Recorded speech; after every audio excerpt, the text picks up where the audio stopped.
Welcome back, guys, to Smite Guides, and today we're talking about Anubis. I know it's been a little bit since we've done a guide, though we're just getting the channel all together and getting into a nice flow now that Season 10 has started. So here we are back into that. Anubis is probably one of my favorite mages, very easy to play. He's a little bit technical when it comes to his wrap, just kind of like a Thanatos Scythe, but once you get used to it, it's very easy, especially if you get into playing against someone that's a little bit bad in their movement and stays out of position a lot and kind of just strafes in one direction. Pretty easy to hit. But overall, just a very easy mage to play. A lot of damage, a lot of forehead abilities where you just press and point towards that person and you're going to do a lot of damage. So very easy to get into. It's probably why he was one of my top mages when I first started playing. We'll get into his abilities, first starting with his passive and the reason why you see Anubis built so often with lifesteal. He is basically able to steal protections from anyone that he's hitting with his tick abilities, 7 per tick, and he does a max of 3 ticks, so 21 protection stolen for a 5-second duration. And then you also get 33% increased healing from his passive per tick, which is a 99% increased healing during that 5 seconds once maxed out. So you also get huge benefit from lifesteal. That's why you see people build him with all of these lifesteal items and try to max out his lifesteal, because it helps him with his passive. He does really well. There's a lot of times he doesn't get killed just because of that. And so he's probably one of the strongest passives in the game, that you don't see him played often just because he is easy to target.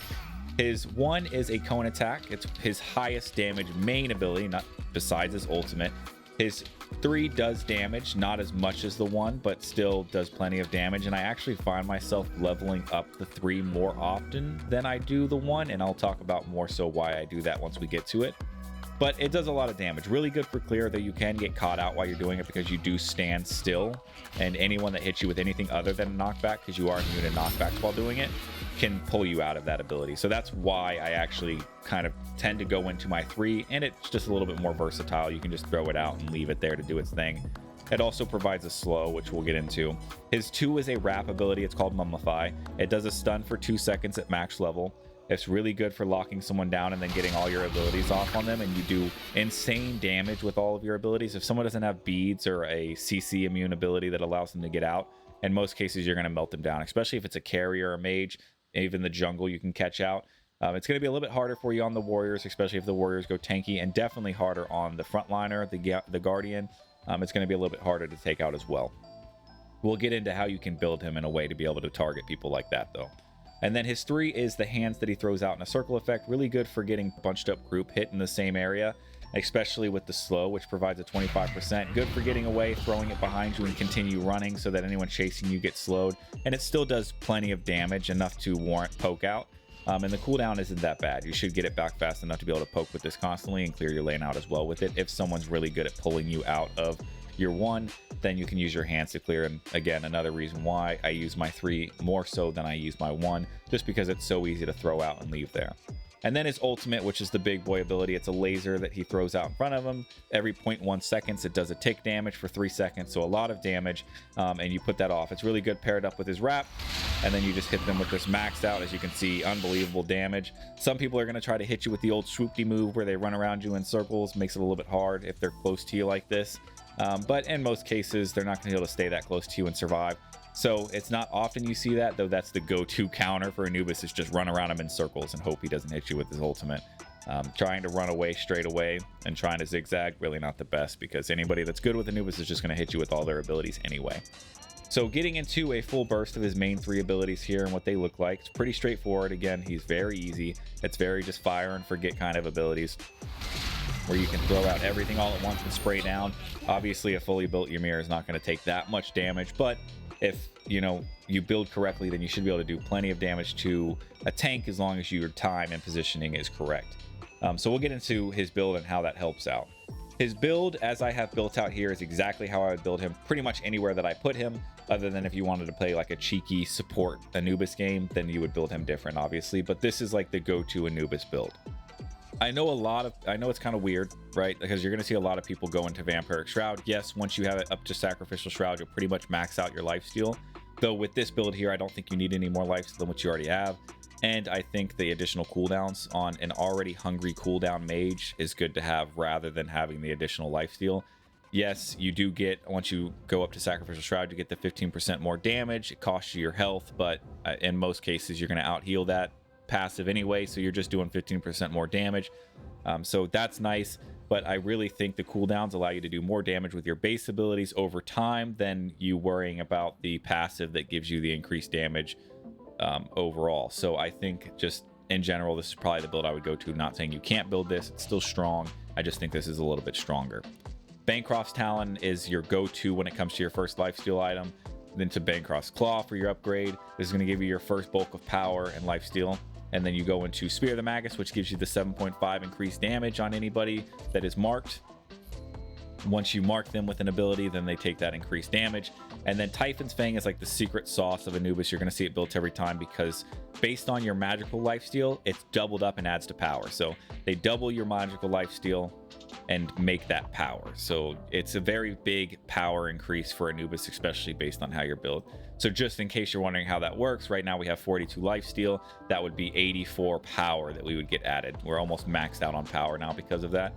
So very strong item for Anubis. And then you have, if you're having trouble with anti-heal, Divine Ruin's very good for him. Weird with the tick damage that they're doing now, the whole chain lightning, kind of like Odysseus's bow with Divine Ruin, but still a very strong item. Anti-heal's very strong in season 10 still hard nerf towards anyone that does any healing.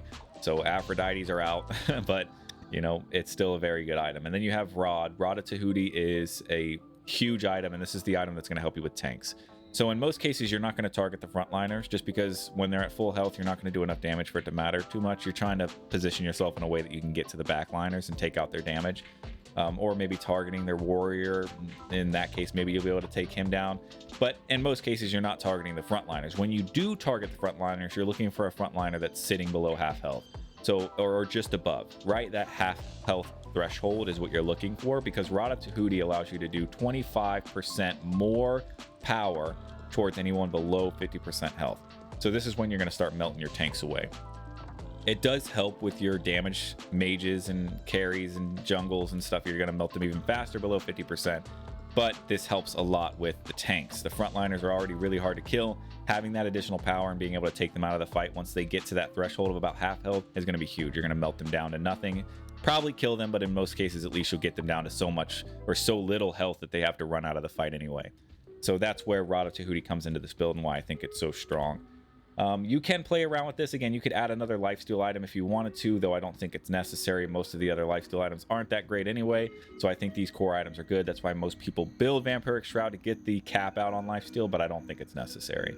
I think the cooldowns are better, like I said earlier.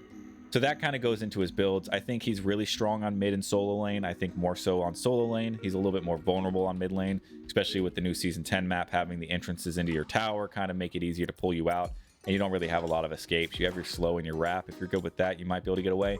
But if you get pulled out, most likely you're going to die. At least on solo lane, you only have one area you have to worry about right there on your right side or left side, depending on which side of the map you're starting on. But only one side you have to worry about. Having that 1v1 up against a warrior too, I think is really good because they don't have the range. They got to close in on you. So if you are playing against a standard warrior in that lane, I think you do really well. You're definitely going to out farm them. You're definitely going to clear them better. So that's good as well. Mid lane, you're going to do fine. I don't think you're going to get outplayed. If you play carefully, if you level up your 3, you're going to be able to clear just fine. I just think that in most cases, solo, you're going to perform better. And I think that's where you see Anubis right now isn't played a lot. Anyone who plays Anubis is probably an Anubis main right now. I think he gets a lot of flack for no reason at all, other than just not having an escape. I think he does a lot more damage than most mages anyway. And I think that damage is really... You know, I think his passive already makes him stronger than most mages. So I think it's one of the strongest passives in the game, especially versus frontliners. So I think he's really good to have. That's why he's so good in the solo lane, because you still get the benefit of like a power mage in the mid lane, like a Cuckoo Khan or a Poseidon that can do all of that big AoE damage. And then you are there to come into the fight late game. I think power mages do beautifully in this in the solo lane. To have another power mage come in late game that can still put out huge damage and has the passive that takes out protections from the front line as well, which is really nice. So I think Anubis is strong. Anywhere else, I don't think Anubis does too well. He's okay. Not necessarily great anywhere else. He could probably do well in a support lane. I've had a good support game with him. His slow is good. His wrap's okay. It's all single target, though, other than his slow. So in most cases, you're probably only going to play him in the mid or solo lane. So that's kind of our guide for Anubis. Pretty straightforward, pretty quick. Again, he's a very simple mage. If there's any questions you guys have, leave them in the comments. I'll try to get to them as fast as possible. Again, he's a very simple mage, very forehead, point, use your ability. Whoever's in front of you is going to get melted. Pretty simple. And I think no matter how much anti-heal they build, You have so much gain from your passive that in most cases you're going to out heal most anti-heal anyway, so it doesn't really matter. That's why I think he's so strong. Definitely underrated for sure. If you guys did enjoy the video, I would appreciate heavily a subscribe, just letting me know so that I can continue making this content. I do upload daily. I work very hard to get these videos up. I play Smite on a religious level. We don't have to talk about that, but just, you know, having support shown towards me lets me know that these are appreciated videos and I'm not just uploading daily for no reason.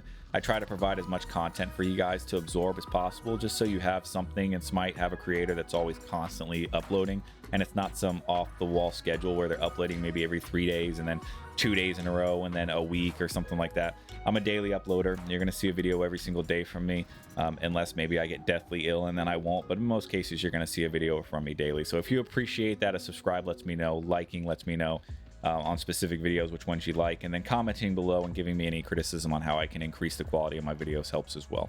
I appreciate you guys, and I'll see you in the next video. This has been the Bri Cry.